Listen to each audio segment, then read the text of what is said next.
verdad, digamos, ¿no? Dependiendo cada uno cómo la vive, cómo la estudió, cómo la plantea, cuánto adhiere o cuánto no, cuánto y cuán identificado con una postura u otra se siente. Pero nada de esto, digamos, encaja, digamos, en un esquema en donde tenemos la obligación generacional de transmitir conocimiento a un montón de chicos, no tan chicos ya, porque estamos hablando de 50 años, así que estamos hablando de gente que tranquilamente tiene 30, 35, 40 años y que no ha vivido esto, digamos, ¿no? Y no tiene idea de lo que pasó en este país. Y Bueno, digo, ahí está el desafío, ¿no? Porque por un lado está esa generación y justamente ahí está la complejidad de la historia reciente, porque la historia reciente es un tipo de historiografía que convive con aquellos que atravesaron esos periodos, es decir, el historiador o historiadora es contemporáneo de aquellos que vivieron estos hechos, pero también están las nuevas generaciones. Yo creo que en los últimos años que esta fecha forma parte del calendario escolar, me parece sumamente importante porque es el ámbito educativo donde se deben conversar estos temas. Por supuesto que esto también representa un desafío, ¿no? Pero me parece que la escuela sigue siendo el ámbito más apropiado, sobre todo con sus claro, docentes del área de sociales, de justamente tratar estos hechos, eh, estas cuestiones que forman parte, ¿no?, de nuestra historia reciente, y justamente es allí donde se puede contribuir mucho en las nuevas generaciones, ¿no? En que, por supuesto, no vivieron, son hijos e hijas de la democracia, entonces es muy difícil también que ellos puedan comprender un tiempo histórico como el de hace 50 años. Pero me parece que la escuela sigue siendo apropiada y justamente que la fecha esta forme parte del calendario escolar que obliga al sistema educativo a conversar sobre estos temas, me parece que, bueno, ha sido un progreso en ese sentido, ¿no? En hablar de estas cuestiones que son tan difíciles. no sé si me está recibiendo. Ahí está, ahora sí, creo que se me había cortado la comunicación. Este, su especialidad ha sido historia de los partidos políticos. Y si hay una característica de este golpe militar, es que siempre se lo definió como cívico-militar. Es decir, la participación de las fuerzas políticas de aquel entonces tuvieron, digamos, una condescendencia por acción o por omisión. Pero, digamos, la injerencia del actor militar en la vida política de este país, más allá de su capacitación, de que históricamente fueron educados, digo, en el Colegio Militar de la Nación como la garantía moral, ya veníamos de golpe de Estado desde septiembre de 1930 para acá, todos, pero digamos, la participación del actor civil acá, de los partidos políticos que vieron con agrado, o por lo menos coincidieron, o no vieron un riesgo tan grande, digamos, ¿no? De lo que finalmente luego terminaría sucediendo. ¿Cómo lo vive usted esto? Bueno, hay factores que responden a una larga duración, uno podría decir, cuando uno revisa el siglo XX, por supuesto hemos atravesado 5 golpes de Estado, ¿no? 1930, 1943, 1955, 1966 y 1976.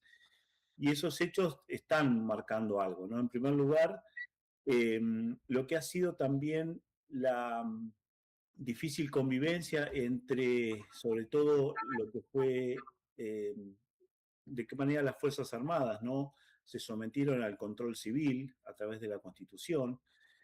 Muchos estudios han marcado que desde principios del siglo XX las Fuerzas Armadas, sobre todo el ejército, se fue distanciando de ese control civil, fue encontrando distintos lugares en distintas áreas del Estado. Nosotros en la Patagonia tenemos varios ejemplos. El ejemplo más cercano, quizás para los y las comodorenses, es YPF, ¿no?, que estuvo al mando de un general como Enrique Mosconi. Es decir, las Fuerzas Armadas fueron tomando otros niveles de legitimidad y para algunos autores eso ha marcado un cierto distanciamiento de ese control civil, ¿no? Y a la vez también, cuando uno repasa esa historia del siglo XX, también hubo una construcción de lo que se denomina una reserva moral de la nación, es decir, las Fuerzas Armadas eran, por definición, naturalmente, como custodios de la nación.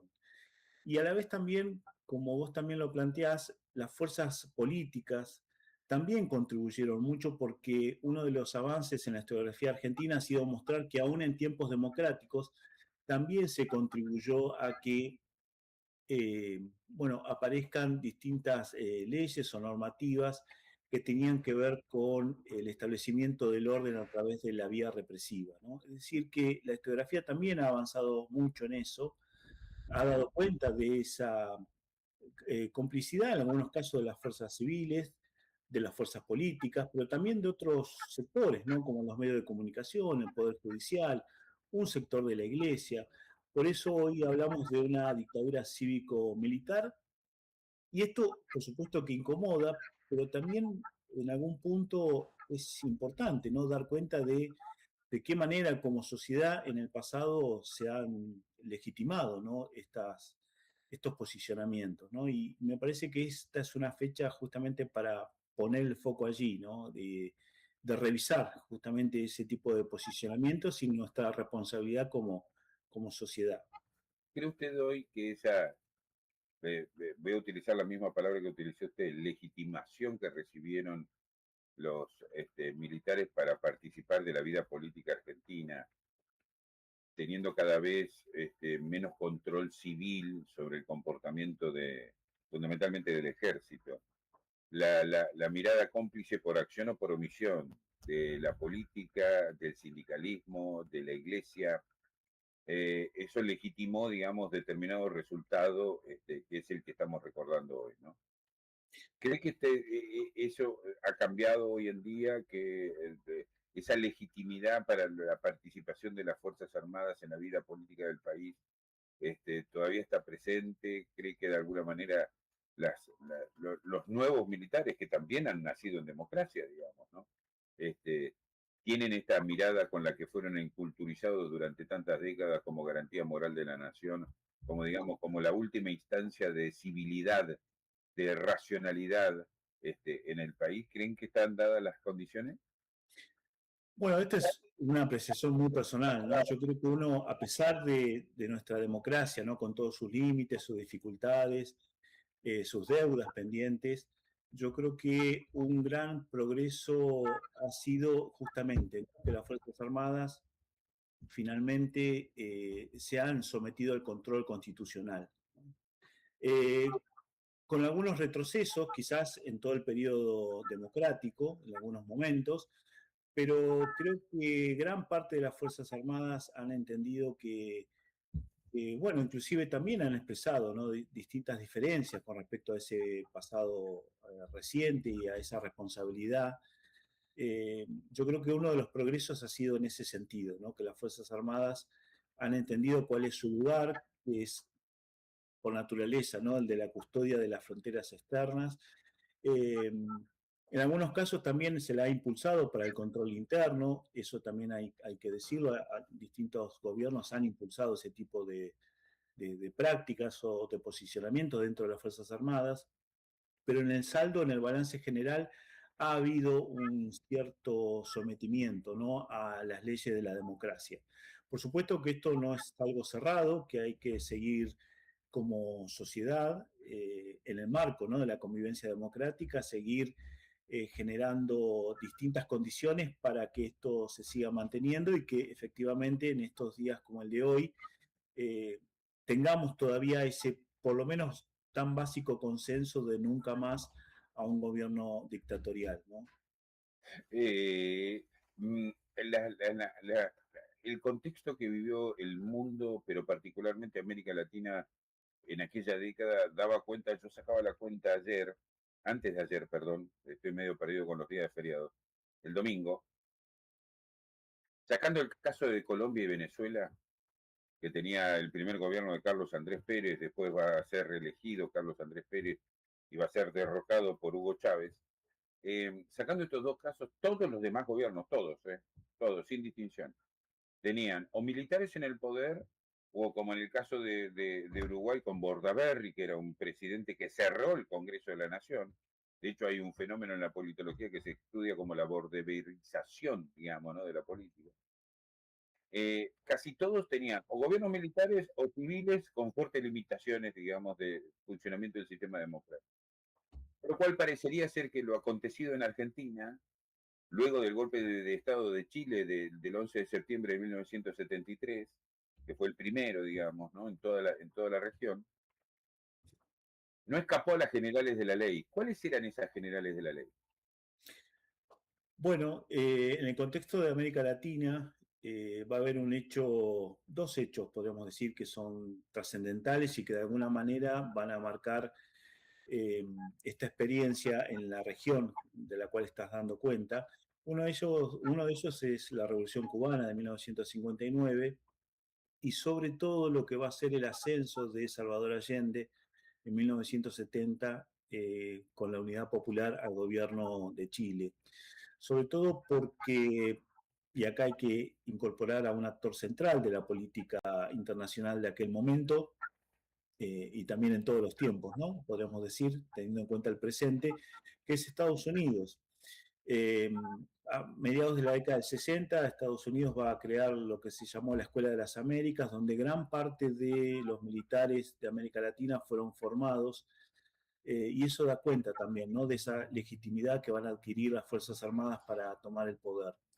En el caso de Salvador Allende y su asunción en 1970, la complejidad de ese hecho es que va a generar una cierta peligrosidad, sobre todo a los intereses norteamericanos, en el caso de Chile, muy involucrados en la dimensión económica, y sobre todo lo que significó esa experiencia de la Unidad Popular, que va a ser justamente la implementación de un modelo socialista, un modelo a la chilena, como decía Salvador Allende, con la legitimidad democrática, ¿no? Porque aún con la escasa cantidad de votos que recibió Allende, fue un presidente elegido por la democracia. Sin duda. Entonces, ese hecho es muy probable que haya generado mayor conmoción que la Revolución Cubana, sobre todo porque el socialismo en ese contexto parecía ser una respuesta con la legitimidad democrática, ¿no? Y eso hace que justamente, ¿no?, en ese contexto, la década del 70, las Fuerzas Armadas, eh, apoyados, ¿no?, por sectores de la derecha, lleguen al poder. Una de las cosas que también hay que decir con esto del progreso de la democracia es que los sectores que se identifican con la centro derecha o la derecha, los sectores más conservadores, han encontrado una expresión partidaria, ¿no? Sobre todo esto significó el partido PRO, eh, esos sectores que durante el siglo XX acudían, como se suele decir, a los cuarteles para intervenir en el sistema político. Me parece que también ha sido uno de los progresos de la democracia, ¿no?, que esos sectores encuentren en la herramienta política partidaria una expresión desde dónde intervenir, ¿no?, en la arena política, ¿no? Más allá de si nos gustan más o menos las ideas, me parece que ese también ha sido uno bueno, de los progresos que ha tenido en la expresión, ¿no?, de esos sectores. No Quizás sé, no es necesario recurrir a las Fuerzas Armadas para claro, expresar sus demandas, sino que tienen su propia herramienta partidaria. los que históricamente, digamos, se comportaron como movimientos golpistas, que porque lo propiciaron o porque lo permitieron, porque también ahí podríamos, creo yo que usted me va a acompañar en esta afirmación, partidos o facciones dentro de partidos políticos como el radicalismo, que tenía su facción de derecha, y hasta partidos de izquierda, digamos, ¿no?, que con representación parlamentaria que no dudaron en abrazar y felicitar a los altos mandos militares argentinos en la lucha contra la subversión. Recuerdo una sesión en el Senado de la Nación en donde se entregaron hasta premios a generales días antes del golpe militar. Ya no necesitan golpear, ya entendieron que no es necesario golpear las puertas de los cuarteles para participar de la vida política de este país. Esto es lo que usted me está diciendo, pues, si lo estoy entendiendo bien. Y sí, ha sido una continuidad también, ¿no?, del acompañamiento de determinados sectores de las fuerzas partidarias y de otros sectores, ¿no?, también. Y quizás eso también de alguna manera significó, para dar un ejemplo de alguien que fue a contramano de todos esos posicionamientos, que fue Raúl Alfonsín, ¿no? Fue Claro. el único que luego de la conformación de la multipartidaria en 1981 tuvo un posicionamiento sin concesiones, ¿no? Sin especulaciones políticas en torno a eh, bueno, lo que era la condena, sobre todo a lo acontecido, ¿no? En la última dictadura. Me parece que Eh, eso también es un ejemplo a rescatar en el sentido de que, bueno, y esto también, ¿no? Debería ser retomado justamente en una fecha como hoy, que sin especulaciones hay cuestiones que debemos condenarlas, ¿no? Sin especulaciones políticas, y creo que Alfonsín, justamente, uno de los factores, ¿no? De ese triunfo en el 83 es que justamente tuvo una coherencia, ¿no? Cuando uno revisa ese contexto entre 1981 y 1983, ve que Raúl Alfonsín es casi el único que en soledad eh, no se pliega al apoyo incondicional de lo que fue la experiencia de Malvinas, es uno de los que promueve la condena, ¿no? A las Fuerzas Armadas en torno a lo acontecido. Me parece que esos son posicionamientos valiosos, ¿no? Sobre todo para la democracia. ¿Qué evaluación hace usted que ha estudiado los partidos políticos en nuestro país? Esta particular definición de movimiento que tiene el justicialismo, el peronismo, no el justicialismo, porque el justicialismo es estructura partidaria, el movimiento es el peronista, respecto de esta lucha fratricida, digamos, ¿no? Entre izquierdas y derechas, entre Montoneros con Mario Firmenich a la cabeza, entre otros, Vaca Narvaja y tantísimos otros, Perdía y demás, mientras que del otro lado teníamos, digamos, una extrema derecha cosificada, si se me permite la utilización del verbo, en la figura de José López Rega, digamos, con una fuerza paramilitar bancada, sostenida, financiada por el propio Estado argentino, digamos, agrediéndose violentamente unos a otros con bombas, muertes, el caso de José Ignacio Rucci, entre tantos otros que podríamos mencionar sin lugar a dudas, con muertos de un lado y del otro. Eh, Esto sentó la base, digamos, para la participación de las Fuerzas Armadas, según casi todos los historiadores que yo por lo menos he consultado. ¿Cree que el peronismo ha entendido su error histórico? Bueno, no sé qué tanto, ¿no? Ha revisado ese pasado. Yo entiendo que en algunos sectores sí, sobre todo luego de lo que ha sido el momento más complejo del peronismo, luego de la muerte, ¿no? De Juan Domingo Perón en 1974, y de ese giro a la derecha que también la historiografía ha mostrado, y la aparición de la AAA. Eh, Todas las fuerzas políticas tienen a lo largo del siglo XX algún grado de responsabilidad también en lo acontecido, sobre todo en validar lo que ha sido las expresiones políticas en torno de la violencia.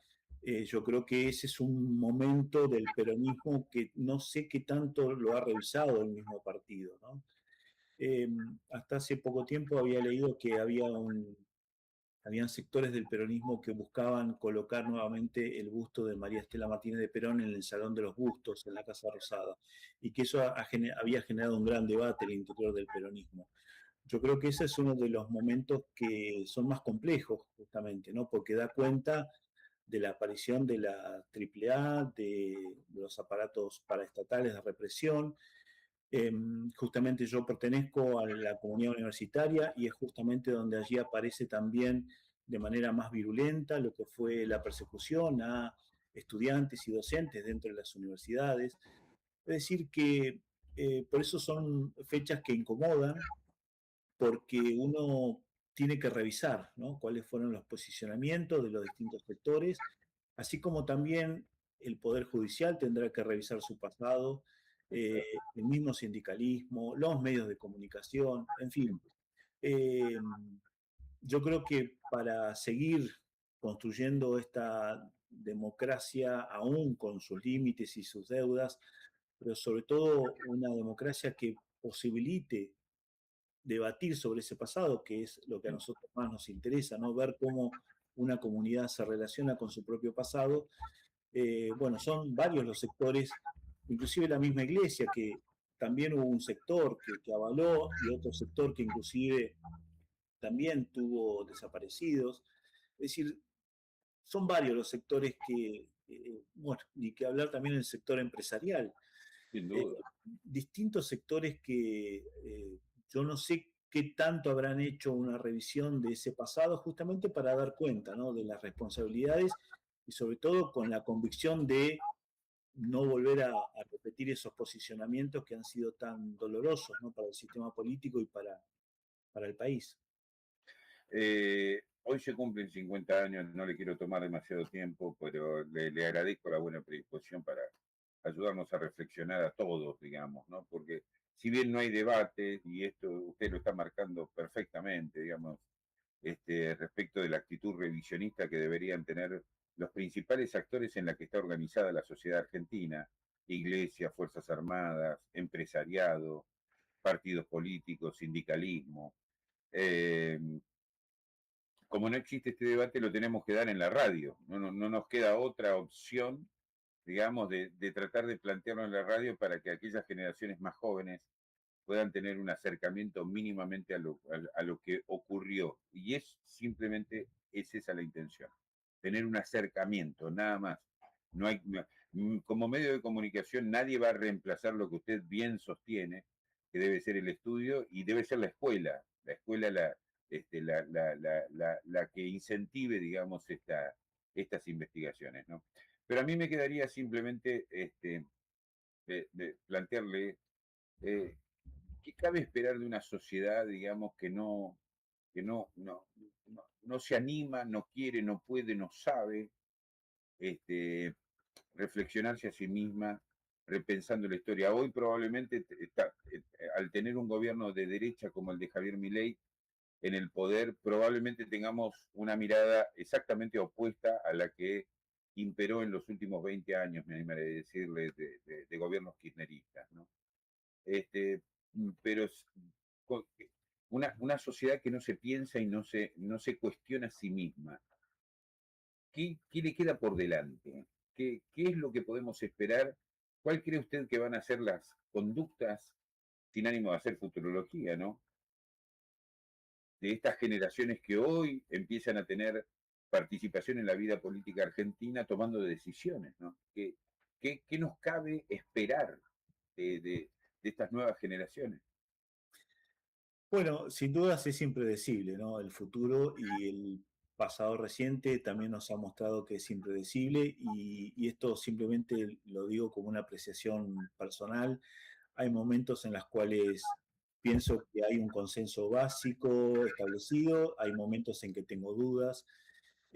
Por ejemplo, a mí me llamó mucho la atención que fue un éxito en cuanto a la cantidad de visualizaciones de la película 1985 y que por eso en algunos medios de comunicación se comentaba o se establecía que de alguna manera ese éxito significaba un cierto posicionamiento en contra de expresiones negacionistas, como las que en ese momento tenía un candidato a la presidencia, y sin embargo las elecciones del 2023 fueron en sentido contrario, ¿no?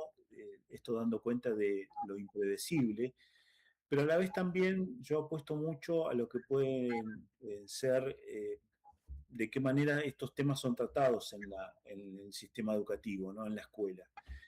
Creo que allí está gran parte, ¿no?, del desafío de quienes trabajamos en las instituciones educativas de hablar de estos temas. Y también quizás es muy probable que gran parte de ese silencio o de ese no hablar también es uno de los rasgos que ha dejado también la dictadura. La dictadura también fue efectiva en el establecimiento del silencio, de, bueno, de no meterse en determinadas cuestiones. eh, y eso es uno de los rasgos que quizás de manera a veces imperceptible uno puede ver cierta continuidad, ¿no? El miedo. Eh, Aun cuando la Argentina en el contexto de América Latina había hecho también, ¿no?, grandes avances en cuanto al tratamiento de estos temas. Pensemos que apelando nuevamente a ese contexto latinoamericano que hiciste mención, fue el único país donde pudo juzgar, ¿no?, a los máximos responsables. Eso es inédito en la región. Eh, pero bueno, sigo apostando a que es en la escuela el mejor ámbito donde se puedan hablar y también que eso pueda promover, ¿no?, en la conversación en el ámbito familiar. Lo que se trabaja en las escuelas, lo que se conversa en las familias, me parece que eso sigue siendo, me parece al menos para mí, algo que nos pueda asegurar, ¿no?, a futuro seguir teniendo conciencia histórica, ¿no?, sobre este pasado, que es lo que a nosotros, hablo en particularmente quienes nos dedicamos a la historia, nos interesa siempre, ¿no?, promover. Gabriel, agradecido por la buena predisposición para atendernos y ayudarnos a reflexionar y a tener una mirada, digamos, comprometida con la historia, no comprometida con una posición en la historia, ni con una posición ideológica, que no está mal tenerla, digamos, ¿no? Pero, digamos, siempre la ideología se define como, digamos, como un anteojo que media entre la realidad y quien observa, ¿no? Y como si fuese una lente, digamos, ¿no? Y en ese marco muchas veces prestamos más atención a la lente que a lo que debemos observar para poder llegar a conclusiones medianamente ciertas. Así que le agradezco la buena predisposición para atendernos y sepa usted que siempre hay un espacio abierto para opinar y para, digamos, volcar estas miradas que usted ha compartido con nosotros. Le mando un fuerte abrazo. Bueno, yo agradezco mucho esta conversación porque justamente, ¿no?, da cuenta de la importancia, ¿no?, de conversar sobre estos temas y como bien decís, a veces, por supuesto, la subjetividad forma parte, ¿no?, de nuestro Sí, claro. trabajo, pero en este caso, bueno, seguimos reafirmando, ¿no?, el compromiso con la demanda de memoria, verdad y justicia y seguir conociendo ese pasado por más incómodo, por más doloroso que sea. Creo que en algún punto eso resulta ser sanador y sobre todo seguir construyendo una democracia más fortalecida, ¿no?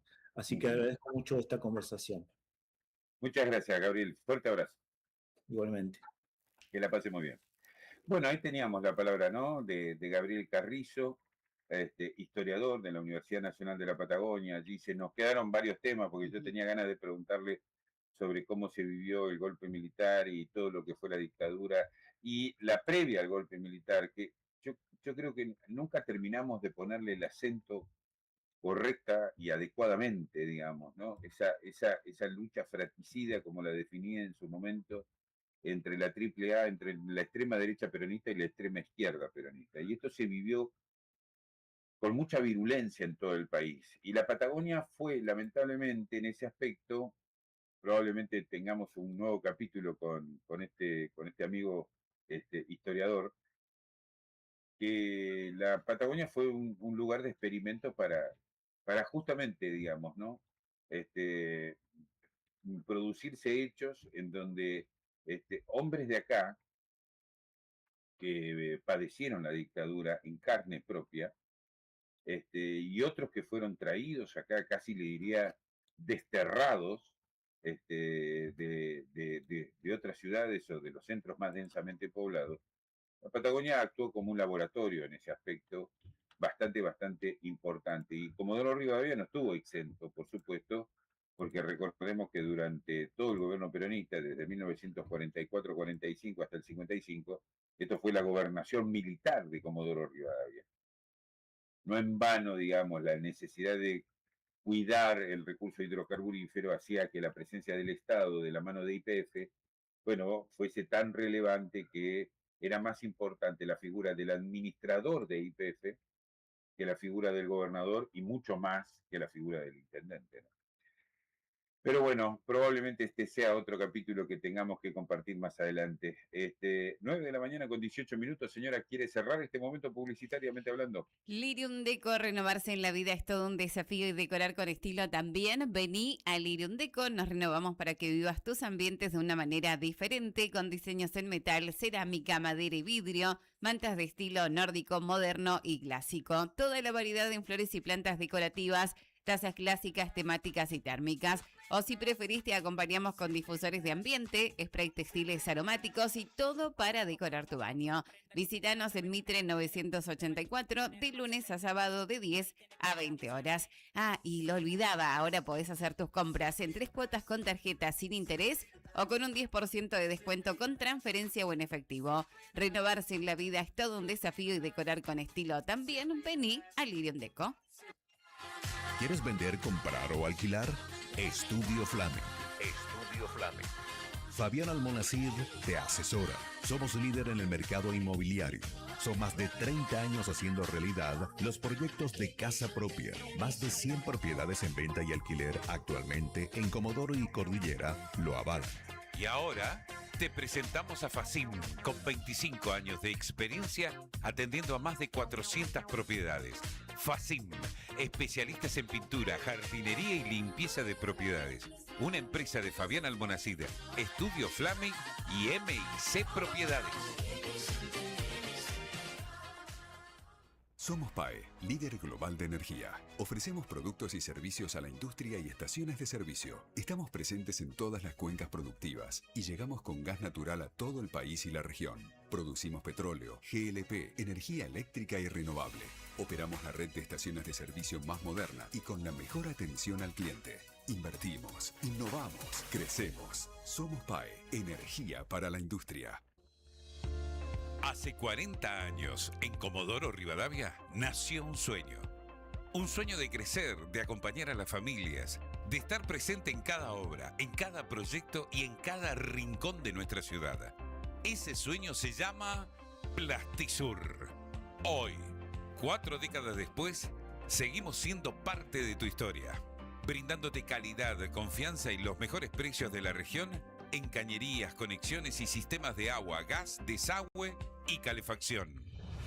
Porque en estos 40 años no solo crecimos como empresa, crecimos junto a la región. Plastisur, 40 años de trayectoria. 40 años de trayectoria. Visítanos en Garzón 3108 de Barrio Industrial o Avenida del Libertador 1510 de kilómetro 3 y seguinos en nuestras redes sociales. Plastisur, confianza que fluye.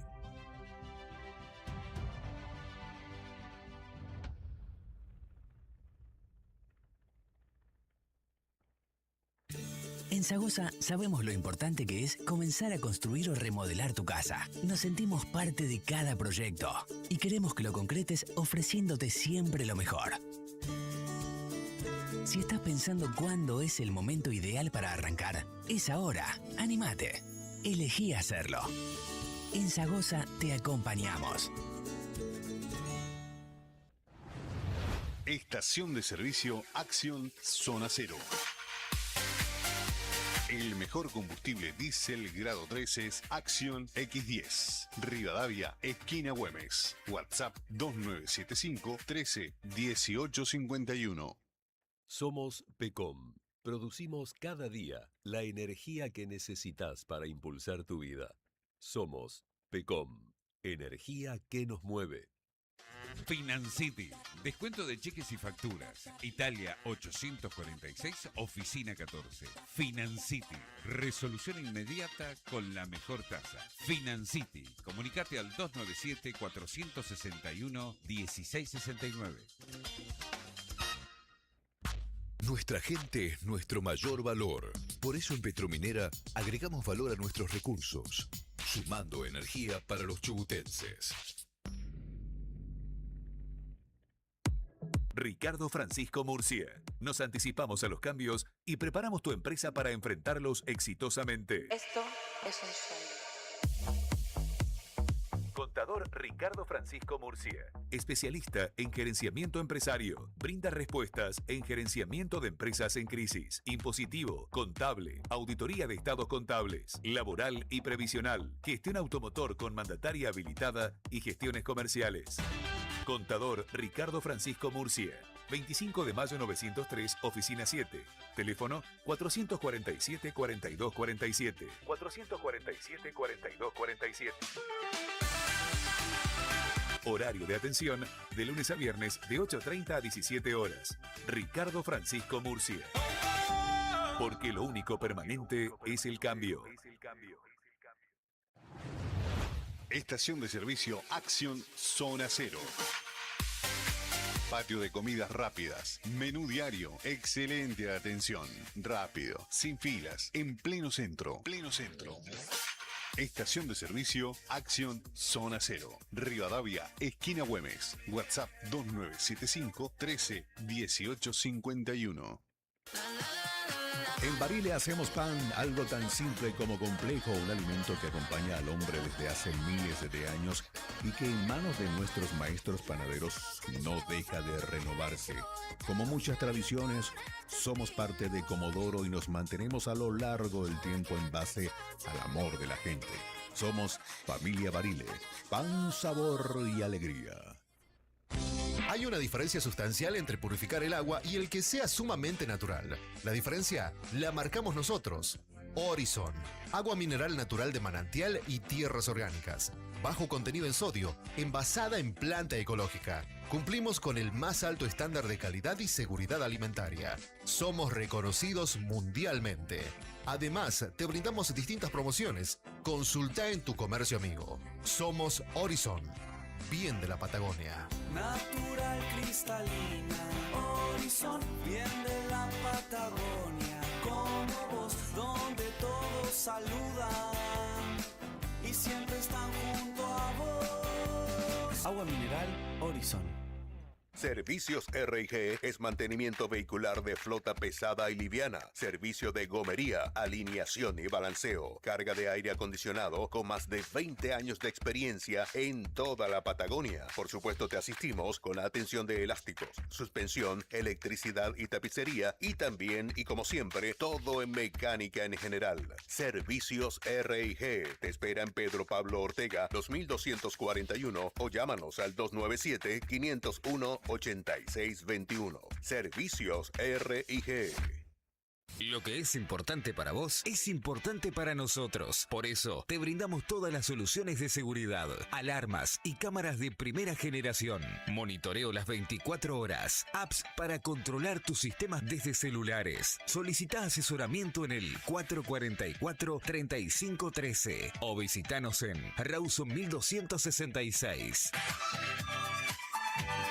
Centinela Alarmas. Garantía local. Acá está nuestra energía, en los hidrocarburos que producimos para seguir en movimiento, en el cemento que fabricamos para transformar los proyectos en realidad, en la generación de energías renovables para que cada vez más industrias reduzcan su huella de carbono. Somos petróleo, cemento y renovables. PCR, energía para construir el futuro. Ente Autárquico Comodoro Deportes, siempre acompañando al deporte de nuestra ciudad.